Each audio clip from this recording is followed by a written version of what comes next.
સામખિયારીથી ચોટીલા પદયાત્રાનો 28મો વર્ષ। પ્રજાપતિ યુવક મંડળની સેવા ભાવના પ્રશંસનીય।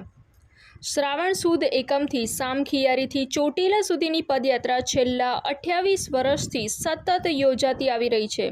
પ્રજાપતિ યુવક મંડળ સામખિયારીના આયોજન હેઠળ આ યાત્રામાં દર વર્ષે મોટી સંખ્યામાં યાત્રિકો જોડાય છે। આ વર્ષે પણ 80થી 85 યાત્રિકોએ પગપાળા યાત્રા કરી છે, જ્યારે આશરે 10 સેવા ભાવિકો યાત્રિકોની સેવા માટે જોડાયા છે।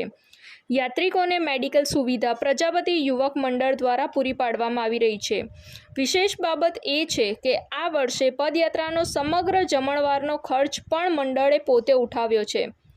કચ્છ, મુંબઈ, વડોદરા અને સુરત સહિતના વિસ્તારોમાંથી મોટી સંખ્યામાં ભક્તો આ યાત્રામાં જોડાયા હતા।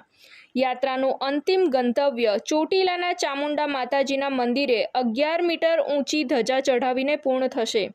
આ પવિત્ર યાત્રાનું સંચાલન કાંતિ ધરમશ્રી પ્રજાપતિ, ગોપાલ પચાણ પ્રજાપતિ, રમેશ વેરશી પ્રજાપતિ, અરવિંદ વીરા પ્રજાપતિ, રમેશ પ્રજાપતિ અને જયરામ અમરસિંહ પ્રજાપતિ દ્વારા કરવામાં આવી રહ્યું છે।